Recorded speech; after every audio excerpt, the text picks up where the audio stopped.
Well, hello, boys and girls. I'm so glad to see you today. I was asked to read a story to you, um, and I was talking to my granddaughters, and they suggested that I tell a story from Tal. This is a book that I started hearing a long, long time ago when I was a little boy. My mother used to read us this book every year, so I heard it a lot as a child. I really loved it. When I grew up, I used to read it to my son. Yeah, they loved it too. In fact, I read this book even to my grandchildren now. I just finished reading it to my granddaughters, who are the ones that picked the story for today. They really thought you would like the story of Tinkle, and I suspect that they're right. It's a wonderful story.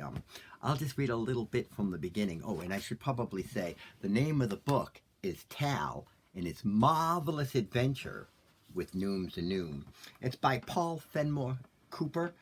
Some people might think that that's the guy that wrote The Last of the Mohicans, but it's not. That was his brother, James Fenimore Cooper. This is Paul. He was a folklorist. He wrote Tal, and he also wrote a few collections, folktale collections from Eastern Europe that are really wonderful too. But here we go.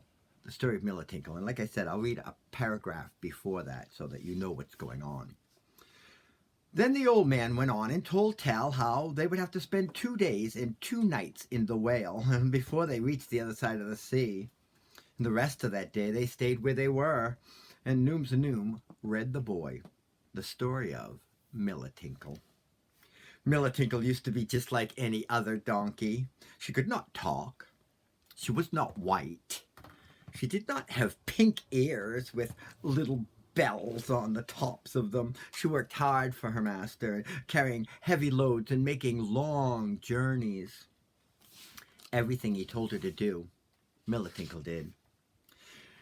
One time, this man and his donkey were traveling up in the mountains for days and days. They'd been making their way along narrow trails, over high passes. At last, they got so far up into the mountains that soon they would be going down the other side. There they stopped at the foot of a cliff one night to sleep, and the man put up his tent as was his custom.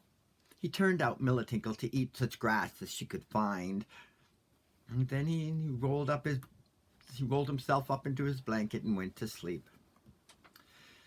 In the night it started to snow, but the man knew nothing about it, for he was asleep. It snowed and snowed. In the morning, when the man woke up and started to go out of his tent, a lot of snow fell in on him. He thought, "I'm lost! There's no hope for me now. My donkey is probably frozen to death, and I shall not be able to move from here until the snow melts. What a fool I was to leave the donkey outside." With much trouble, he pushed his way out of the tent, and he climbed up on top of a snowdrift. Everywhere he looked, in every direction, he could see nothing but snow. It was so deep, it was over his head. He called to Militinkle, but she did not come. At last he gave up, went back to his tent, and made up his mind to wait. There was nothing else he could do, but his heart was sad, and he wept over the horrible fate that had befallen his donkey. Now when the snow began to fall, Militinkle was a long way from her master. She had not found much to eat nearby, so she had wandered down the mountainside in search of grass. She was busy grazing when the storm started, and before she realized what a bad storm it was, the snow was already so deep she could hardly lift one leg after the other. Fright seized her. She turned this way and that way in hopes of being able to move. She prayed for help, but the wind carried her voice down the mountain instead of up toward the tent. All the time the snow was falling fast and heavy. The more the donkey struggled, the deeper in she got. Finally, the snow covered her over completely, and she felt nice and warm. "This is not so bad," she thought. "I'll rest for a while, and then burrow along. I might as well travel under the snow as on top." It's warm and there's no wind down here. So she rested and slept a little, and afterward began to kick and paw and make a tunnel for herself beneath the snow. In this way she traveled for some distance. Always downhill, for that was the easiest way to go. And behind her she left a long tunnel where the snow had been pushed aside and trampled down. On she went, and on. She was thinking that soon she would get out when the snow in front of her fell away, and she found herself in a cave. The walls were all of ice, and a dim light shone through them. The floor was ice too, very smooth and very slippery. Milotic looked around at herself. She was pure white. The snow had changed her color, and no amount of licking or shaking would change it back. This rather pleased her. She said to herself, "Now I'll be different from all the other donkeys. None of them are as white or as beautiful as I am. My master won't even know me when he sees me again." Then she started off at a trot down through the cave, wondering what she was going to find. This cave that Milotic came into was the entrance to the palace of the Snow Queen. There the Snow Queen lived alone with all the snow fairies whose task it was to make snowflakes and scatter them during a storm. But the donkey did not know this. She trotted on and on until she found herself at the door of a big room. The room was lit up with a wonderful white light that seemed to come from nowhere.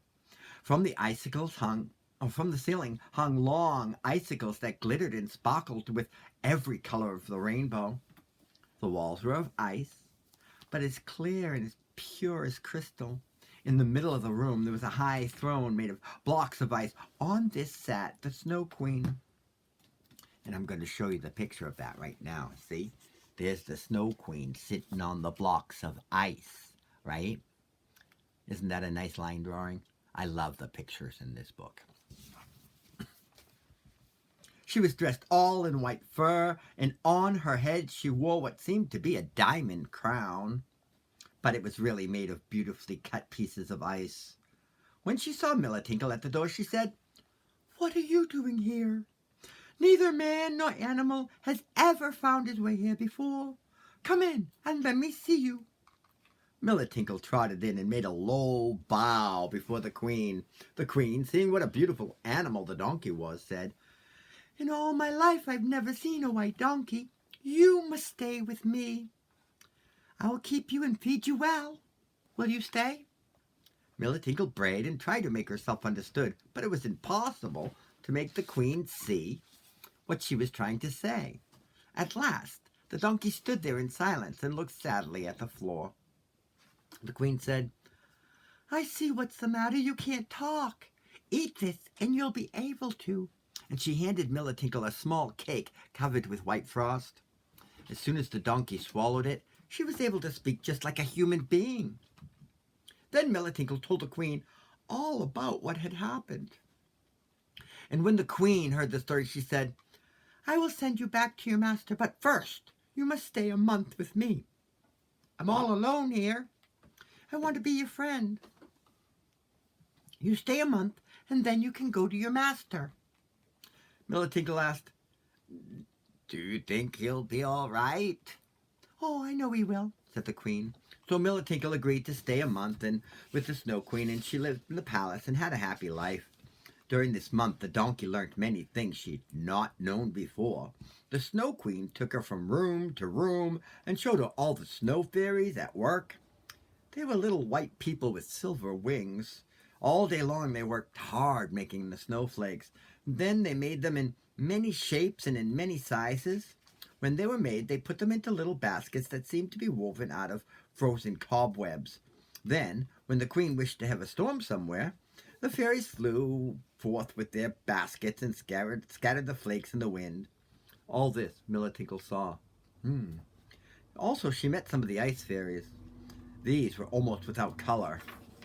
They could hardly be seen, but they had a wonderful power, for wherever they touched water with their feet, that water would turn to ice. A lot of people lived in the palace. They were all very happy and busy, and they all loved their queen. But they were all just this tall, and she really liked to have some company that was more her size. I guess that's why she liked Milotinkle. Now, in return, Milotinkle told the queen many things about the world of men. To these, the queen always listened with a great deal of interest, for she had never heard about them before.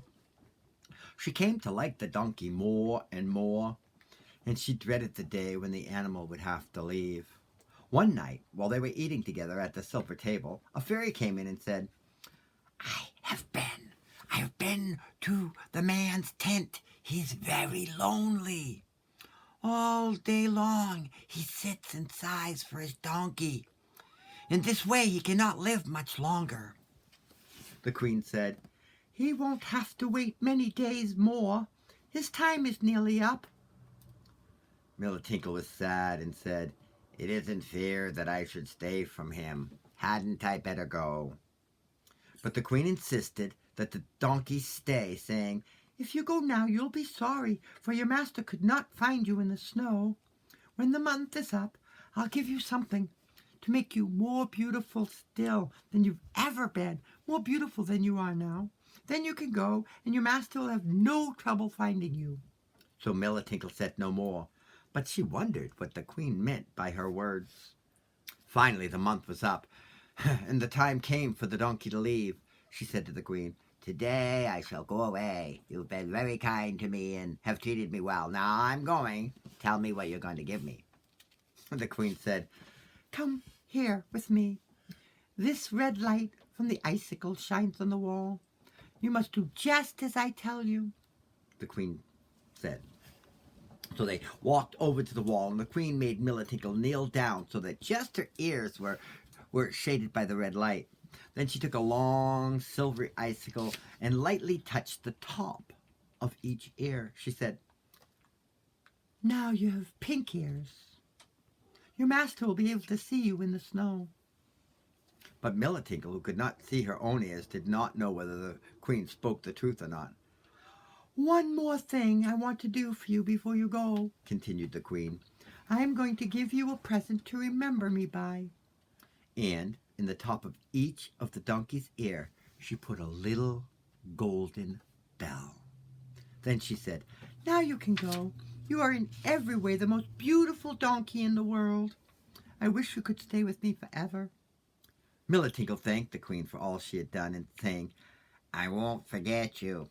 If I didn't have a master, I'd be glad to stay here. But I can't stay away from him any longer. Every time I think of you, I'll do this. And the donkey shook her ears, and the bells went tinkle, tinkle, tinkle.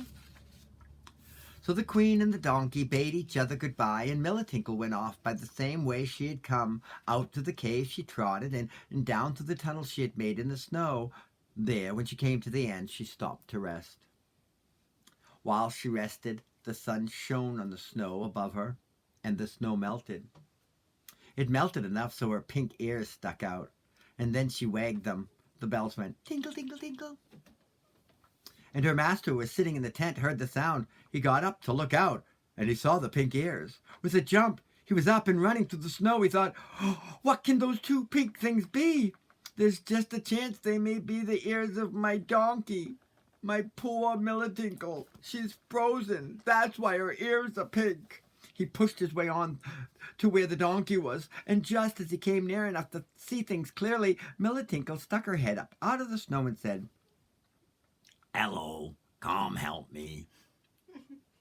Who is that? Said the man, for he could not believe that this was his donkey that spoke.